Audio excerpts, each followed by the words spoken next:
Welcome to Bridgewater State University. Thank you everyone for joining us tonight. My name is Todd Audiatis. I'm the Associate Dean of Admission at Bridgewater State University. And tonight's session is going to be about inclusiveness and equity at Bridgewater State University. These are important concepts to our community, and they're especially relevant in these times. So we felt like it warranted its own session. And so during the course of our presentation tonight, I'm going to spend a couple of minutes. I'll go through a slideshow, just sort of talking in general about Bridgewater. But more importantly, I'm going to want to introduce you guys to some people here at Bridgewater, including some of our students, who are going to talk in some more detail about the community that we have created for ourselves here on this campus, and that we hope to invite you to enroll this fall. So when we talk about purpose, I like to bring us back to our founding. So Bridgewater was actually founded in 1840. We're one of the first public teachers colleges in the country. And the gentleman you see on the screen here, Horace Mann, I guess you could say is one of our founding fathers. Horace Mann is known for this quote, which he cited in the context of the founding of Bridgewater. And he says, "Education then, beyond all other devices of human origin, is the great equalizer of the conditions of men," and I would add women. And he goes on to say that education is the balance wheel of the social machinery.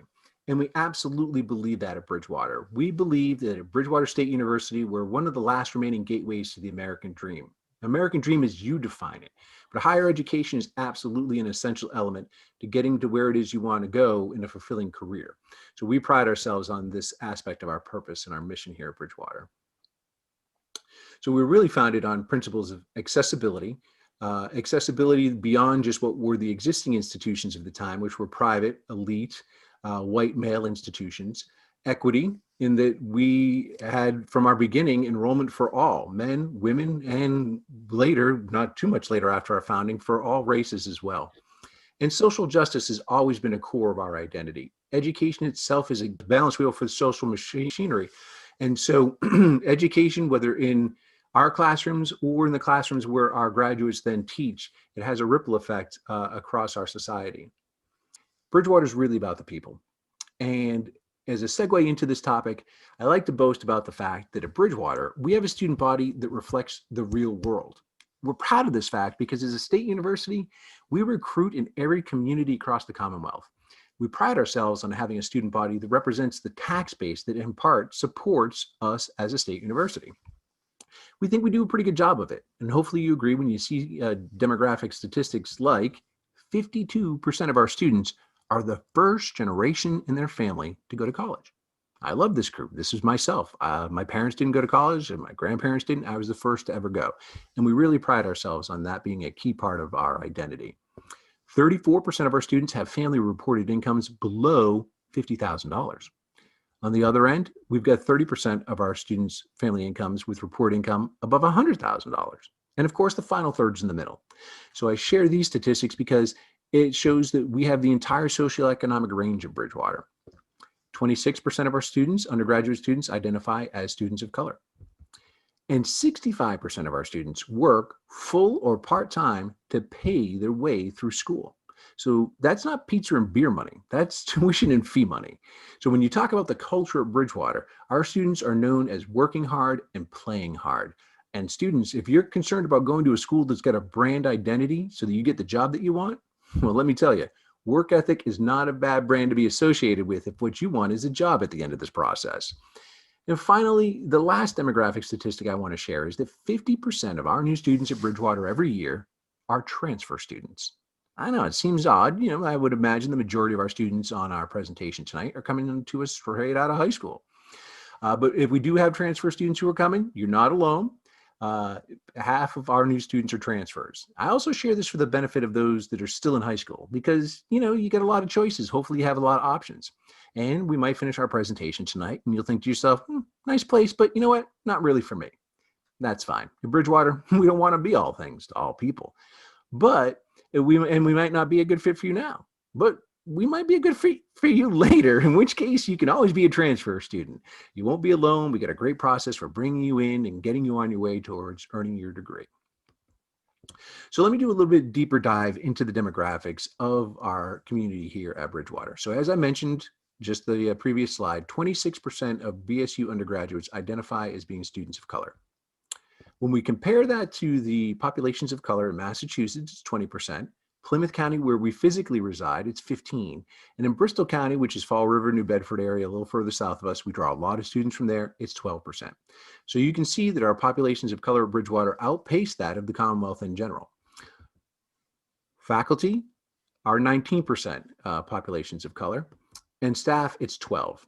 So 19 faculty, we have nationwide searches, actually arguably international searches. And so the population is a little bit higher here. But for the rest of us BSU employees, 12%, which is again, pretty consistent with the communities where our campus reside. One last point that I want to add here too is that, Bridgewater is a great place. It's a great place for everyone. And we've been nationally recognized not only for having high graduation rates for a public master's granting institution, but also high retention rates. And these are especially important measures in higher education in general. But not only that, we've been recognized as effectively closing the education equity gap among our students. Now, the education equity gap is when campuses have high retention and graduation rates overall, but there's a lag among certain segments of their student population. It might be first-generation students or low-income students or students of color, women in the STEM fields, those sorts of things. And so there's a high overall retention graduation rate, but it's a bit lower for those groups. Well, Bridgewater has been nationally recognized twice in recent years for effectively closing that education equity gap. First, we were ranked in the top 10 by the Education Trust, and then more recently in the top 40 by the University of Southern California Race and Equity Center. And so we pride ourselves on not only just having success here at Bridgewater, but success for all of our students. So I want to give you an opportunity to meet some of the people here at Bridgewater beyond just myself. The first person I want to introduce is my colleague, Cindy Morrow, who's the director of the Lewis and Gaines Center for Inclusion and Equity. I'll allow Sydney to tell you a little bit more about what she does and the work that happens in her center.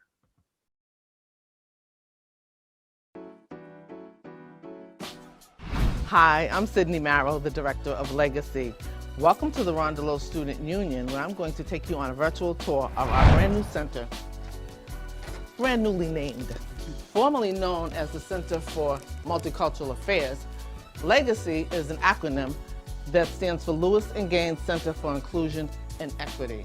I am so proud and excited to have been able to rename the center for the students. And over here, we proudly are displaying a plaque that explains to students the history of Sarah Lewis and Paul Gaines. Sarah Lewis was accepted into the Bridgewater State Normal School in February of 1867. She completed her course of studies and was awarded her diploma on January 26th of 1869, 1 year before Harvard University conferred its first undergraduate degree to a Black student. There were 11 students of color enrolled at Bridgewater when Paul Gaines became the Director of Minority Affairs in 1968. There were more than 400 students of color when he retired in '96. Paul laid the cornerstone for making BSU the diverse institution it is today, with more than 25% students of color. And both of these folks are really a testament to our endeavor to help our students to succeed and ultimately to graduate, because that's why we're here. So as you can see, this is our center. This is where students are welcome to congregate, take a rest, study, network with other students. We are very, very inclusive and celebrate all races, ethnicities, sexual orientation, favorite foods, bar none. This is where you can come and feel like you're welcome and that you're going to get some help and that there are people here who care about you and further promote the student success and that point that I told you about graduating. We need everyone to graduate, and that's what we're about.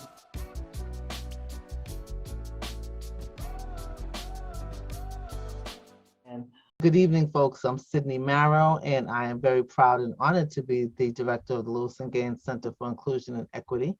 We are on campus in the Rondeau Student Union, and I have a few of the students who actually work in my office, who, as well as our assistant director, who are going to speak to as well. But I will share that it's a very inclusive environment where students come to find out about the different resources that we offer or that are offered across campus, as well as network with one another and share cultures and traditions.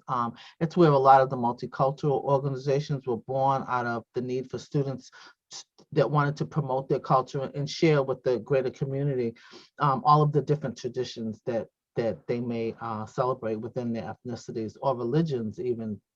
Because we actually have Jewish Muslim student coalitions. And I'm very proud to say, with the renaming of the center just a few months ago, the president made it a point last July, I believe. He started a campaign, and he was able to raise $937,000 worth of scholarships that are specifically earmarked for students of color in different disciplines, different grade levels. Some could be based on your GPA, but most of them aren't. They may be based on your status as first gen or a specific ethnicity. So these are offered every spring, as well as, I want to tell you honestly, 30 plus years of higher ed, I can say that the scholarships that we offer are huge in number. Our College of Education alone has over 250 individual scholarships that are offered, and that's just in one college. So, so there's plenty of opportunity for you to avail yourself of the chance to win one of these scholarship awards, and they come out at the end of every academic year, right before winter break, and they're decided in the spring. So I just wanted to answer that question. I'm going to introduce the Assistant Director of Legacy, Mr. Michael Walsh, who's also my partner in crime, and he's been on campus for a very, very long time. So Michael, you want to take it away? Absolutely. Good evening, everyone. How was everyone doing? My name is Michael Walsh, and Assistant Director at the Lewis and Gaines Center for Inclusion and Equity. And I will tell you that one of the things that I want to talk about, or at least hammer home, is the notion of people, and the people that are going to be the ones that are going to really help and work with you as you start to navigate the campus. And, in the presentation, Dean Adelis had really spoken about all the different organizations and people that are just available, really a walk down the hallway away to assist you on your journey. And so my role is really connecting students to all those resources and services.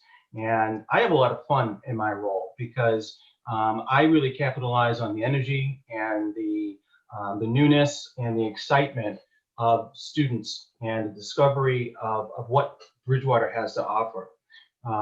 We're very excited that you've spent some time with us tonight.